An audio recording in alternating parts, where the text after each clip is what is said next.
మిట్ట మధ్యాహ్నం 1 గంట టైంలో ఈ శ్రీని గారు ఏం చేస్తున్నాడంటే, hi friends, welcome back to our channel. Friends, ఇల్లు చూస్తే ఖాళీగా ఉంది, ఇంట్లో అయితే ఎవరు లేరు, వంట అయితే వండలేదు, ఇంకా చేసేది ఏమీ లేక వంటగది లేక వెళ్ళాను. సంచులో అయితే బియ్యం అయితే నిండుగా ఉన్నాయి. అయితే ఒక గ్లాసు బియ్యం అయితే సరిపోతాయి. బియ్యం తీసిన తర్వాత అందులో రాళ్ళు రప్పలు ఉంటే ఏరేసాను. రాళ్ళు ఏరిన తర్వాత మనం వంట వండుకుని పాత్ర తీసుకుని అందులో వేసుకున్నాను. ఆ బియ్యాన్ని 2-3 సార్లు వాష్ చేసుకుని శుభ్రంగా నీట్ గా కడుక్కున్నాను. స్టవ్ వెలిగించుకుని స్టవ్ పై పాత్ర పెట్టుకున్నాను. బియ్యం కడిగిన పాత్ర. బియ్యుడికి లోపు అయితే నేనైతే బయట మార్కెట్ లోకి వెళ్ళాను. మార్కెట్ అంతా పక్కనే షాప్ ఒకటి ఉంది, షాప్ కి అయితే వెళ్ళడం జరిగింది. మధ్యాహ్నం కదండి, ఎండ తీవ్రత చాలా ఎక్కువ ఉంది. ఆ టైంలోనే మనం షాప్ కి వెళ్ళవలసి వచ్చింది. అది కూడా నాకు ఏంటంటే చికెన్లు మటన్లు ఫిష్ తప్పించి మిగతా ఏ కర్రీ అయితే వండరాదు. నేను ఆల్రెడీ చికెన్ అయితే వండుకున్నాను, అందుకని బోర్ కొట్టి ఈ రోజు మామూలు పెరుగంతో తినేద్దామని డిసైడ్ అయిపోయాను. ఒక 10 రూపాయల ప్యాకెట్ తీసుకున్నాను, పెరుగు ప్యాకెట్. ప్యాకెట్ తీసుకుని ఇంటికి వచ్చరికి ఆటోమేటిక్ గా రైస్ అనేది పూర్తిగా కుక్ అయిపోయింది. ఉడుకునాన్ని దించేసి వాచ్ చేశాను. ఇప్పుడు ఒక మంచి కలర్ఫుల్ మామిడికాయ అని తీసానండి. కలర్ఫుల్ మామిడికాయ అంటే మామూలు మామిడికాయ కదండి, బంగినబెల్లి మామిడికాయ. ఈ బంగినబెల్లి మామిడికాయ అయితే డైరెక్ట్ చెట్టు మీద కలర్ మారిందండి ఆటోమేటిక్ గాను.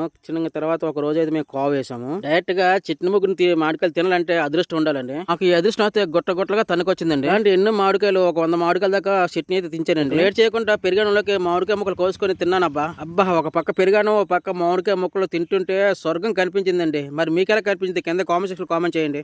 పోతూ ఒక లైక్ వేసుకోండి.